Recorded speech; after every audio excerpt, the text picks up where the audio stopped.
saat saya pengecekan dari konklusi tadi dia normal ya, karena konklusi sendiri itu belum lama diganti. Jadi ini pertama saya cek juga kuil ya. Kuil ini saya cek dalam kondisi nilai resistansinya tadi di angka 9 kilo ohm. Itu terbaca normal ya. Namun saya cek dari kabel ini tadi. Dilihat dari posisi kabelnya adanya sedikit korosif, dan ini kabel ini sendiri, kuil ini agak sudah mulai lentur ya, ataupun kalau ditarik mungkin terasa ada yang berbeda dengan kuil-kuil masih normal ya. Setelah saya cek lagi nih, nilai resistansi kuil ini menurun ya, seperti ini ya. Ini setelah saya cek lagi, resistansinya dia menurun ya, hanya di angka 5,3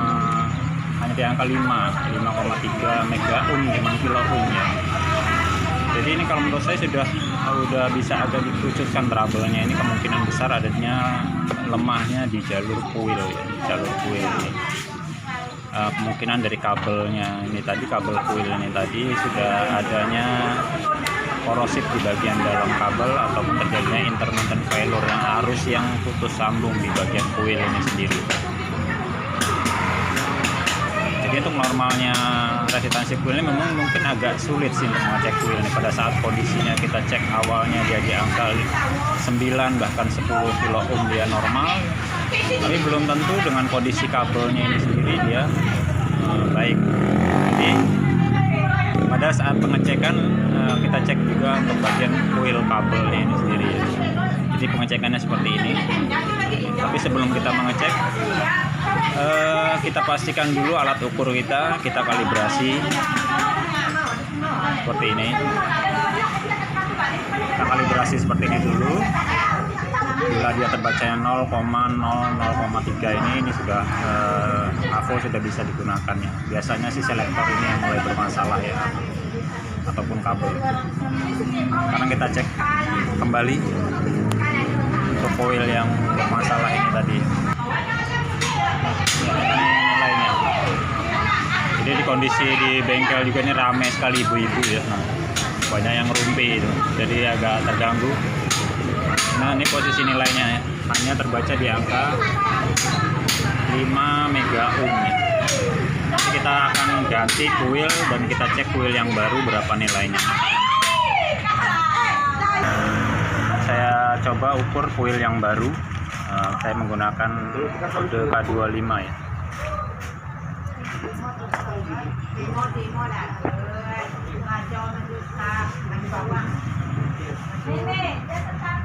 Nah, itu nilainya terbaca di angka 9 kilo ohm ya. Ini standar normalnya, ini 9 kilo ohm ini. Sama seperti ini.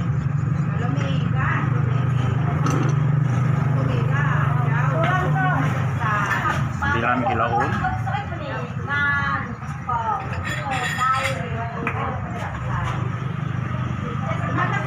Hanya terbaca di angka 2 biasanya. Nah, 2 ohm ya untuk resistansi ini.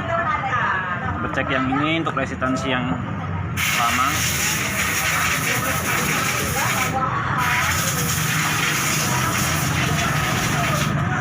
Sebenarnya kalau kuil ini sendiri ini masih normal ya, normal, cuman kabelnya ini yang tidak normal ya.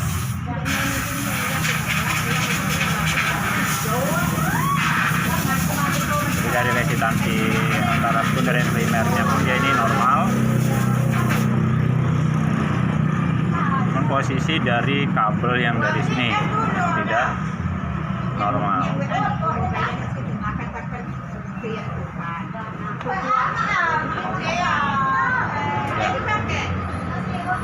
Oke, jadi ini sudah bisa dikerucutkan trouble-nya. Kemungkinan besar adalah di bagian kuilnya ya.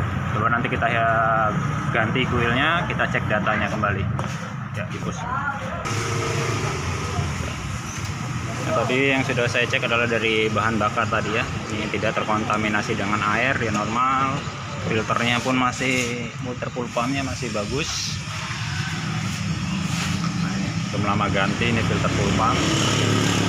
Kondisi busi pun ini sendiri kayak belum lama ganti, ini masih bagus. Dari kop busi ini pun masih baik, normal. Cuman di sini mungkin filter udara yang sedikit mungkin udah agak kotor ya. Dan tadi throttle body pun ini sudah dicek, kondisinya bersih.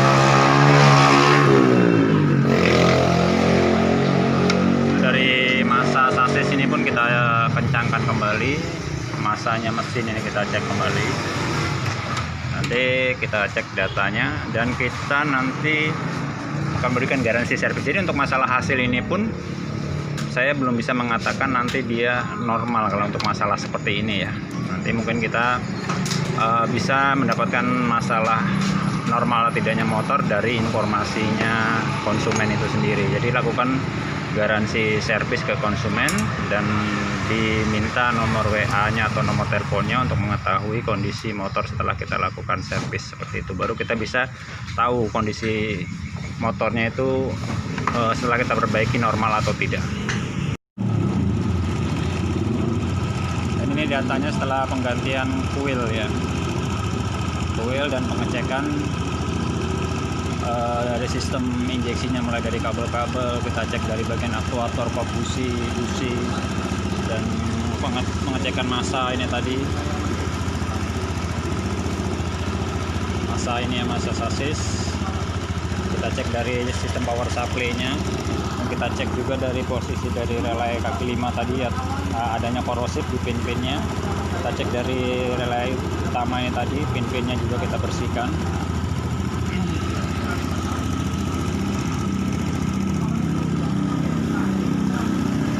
Dan ini datanya ya.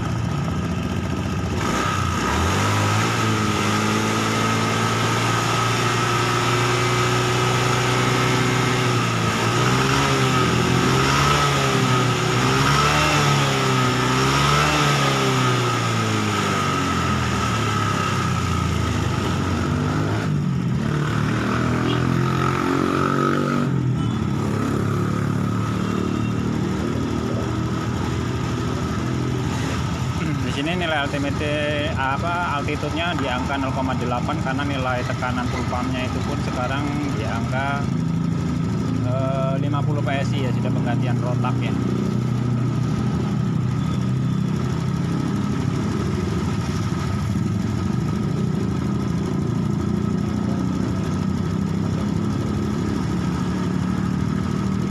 Saya sih cenderung motor ini dikatakan belum begitu normal ya, karena pada saat kita gas beberapa saat itu tiba-tiba RPM drop lagi ya di angka 1400-1500 yang seharusnya dia RPM dia tetap.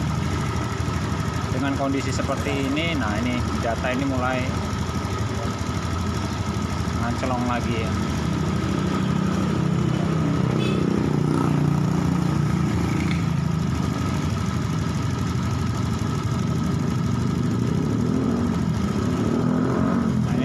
Tambahkan RPM-nya dengan membuka idle screw ya. Tapi ini idle screw ini sendiri bukaannya sudah terlalu besar ini. Ibaratnya terlalu banyak bukaan idle screw-nya. Nah, sehingga RPM tiba-tiba dia naiknya melonjak ya.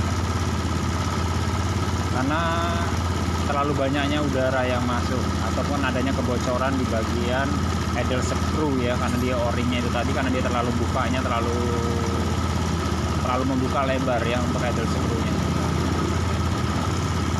Kita tetap kembali di RPM 1600-1700 seperti ini.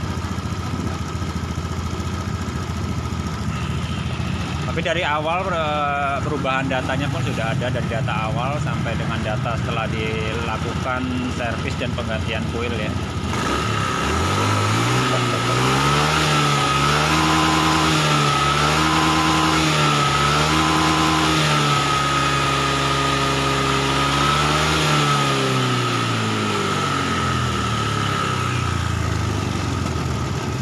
Kalau bisa dilihat dari pembacaan sensor O2 pun masih kadang mau 0 ataupun 1 ya. Ini padahal sudah saya lakukan pembypassan ya sensor O2 nya ya. Sudah saya perpendek jalur kabelnya.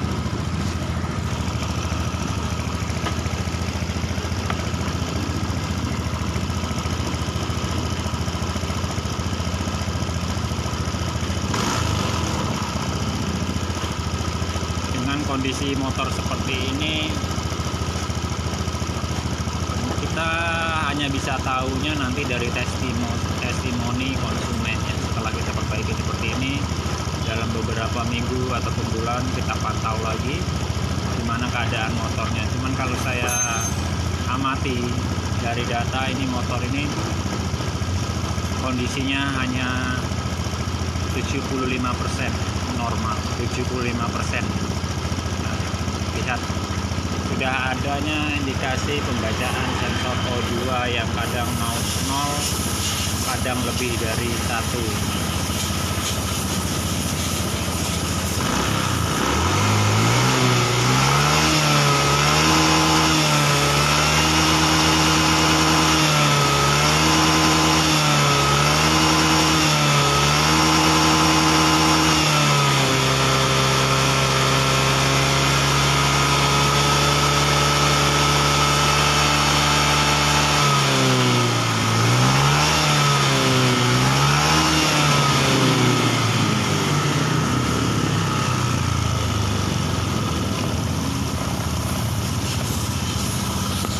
Maksimal jauh dah.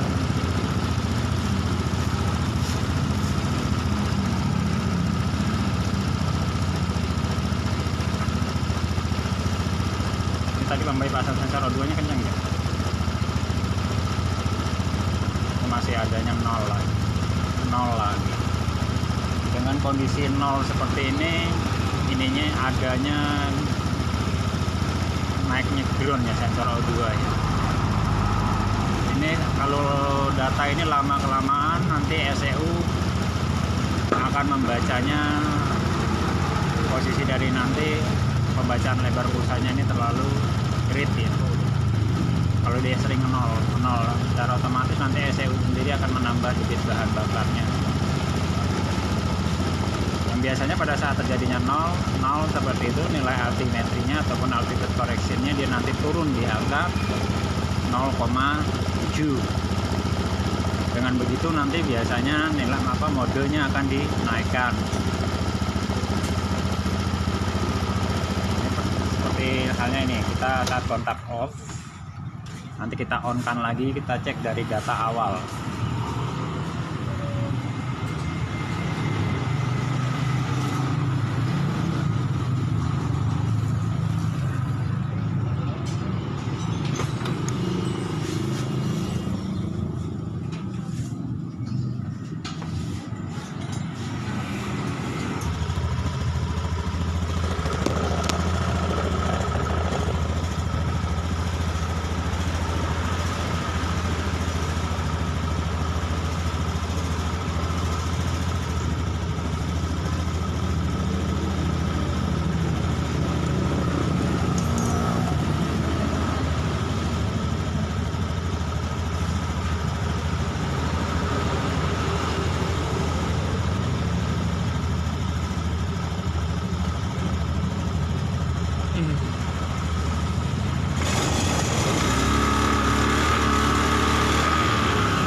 Untuk kasus, kembali ke kasus YSP nya ya, ini sudah berusaha semaksimal mungkin mengecekkan jalur-jalur, mengecekkan dari aktuatornya, cuma dia tadi datanya tetap tidak normal.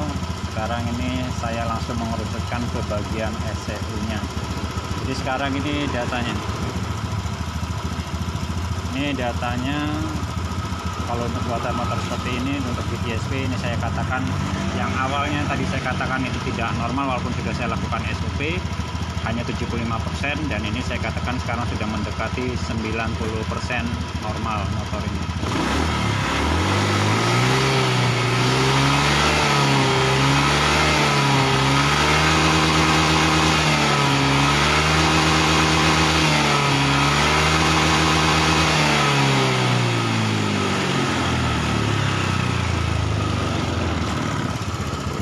Mengapa saya katakan ini yang bermasalah di bagian ECU-nya?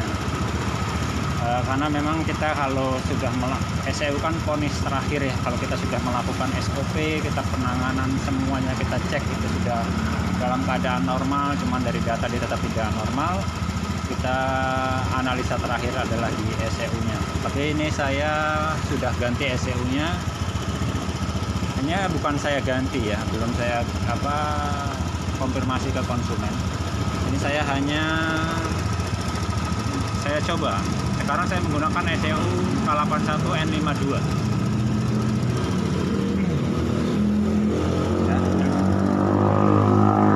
K81 N52. Kok bisa dipasang di USB? Sedangkan untuk K81 N52 ini kan programnya adalah sistem bit echo ya.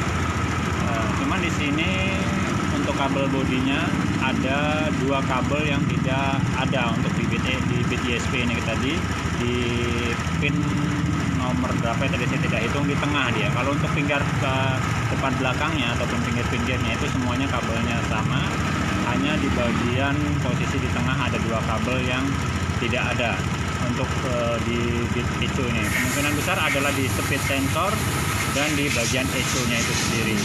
Karena kalau ini dipasang di bit USB untuk K81 N52 yang tidak ada idling stop sistemnya, itu kemungkinan akan adanya DTC 11 ya, ataupun pistol, DTC 11 ataupun pistol ya.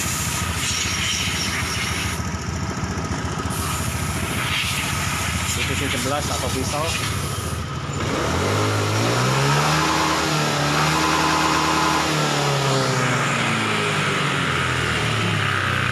Dia akan timbul DTC-nya pada saat dibawa berjalan, biasanya nanti lampunya menyala seperti itu. Dan di scanner pun akan menunjukkan adanya DTC kerusakan di bagian speed sensor.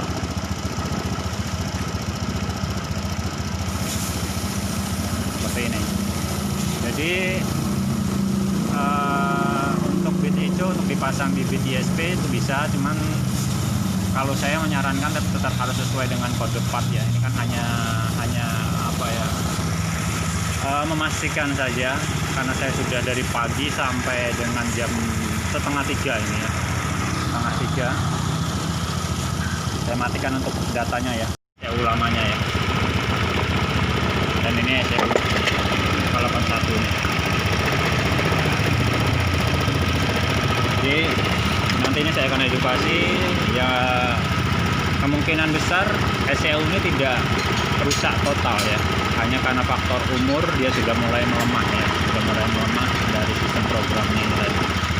Jadi kita sebagai mekanik memang untuk menganalisa data itu mungkin sulit, tapi kita tetap akan mencoba melakukan SOP, kita cek data-data dari sensor-sensor aktuator. Bila semuanya kita pastikan normal, mesin juga normal, cuma data masih tidak normal, berarti yang bermasalah adalah di otaknya ya, ataupun di ECU seperti itu. Untuk kasusnya bit USB ini saya anggap selesai, bermasalah di bagian program ECU-nya, walaupun dari awal tadi sudah ketemu penyakit berebet-berebetnya di masalah di kuil. Cuman kalau untuk di datanya yang kurang normalnya ada di bagian sensor O2, itu di ECU-nya itu sendiri. Nanti saya akan edukasi, kalau memang tidak diganti ini akan dipantau terus kasusnya, kita lakukan mungkin ya manipulasi lah, karena lumayan harganya ya ECU. Tapi untuk kasusnya BGSP ini saya anggap selesai dengan trouble, coil yang melemah dan ECU yang melemah. Sekian, terima kasih.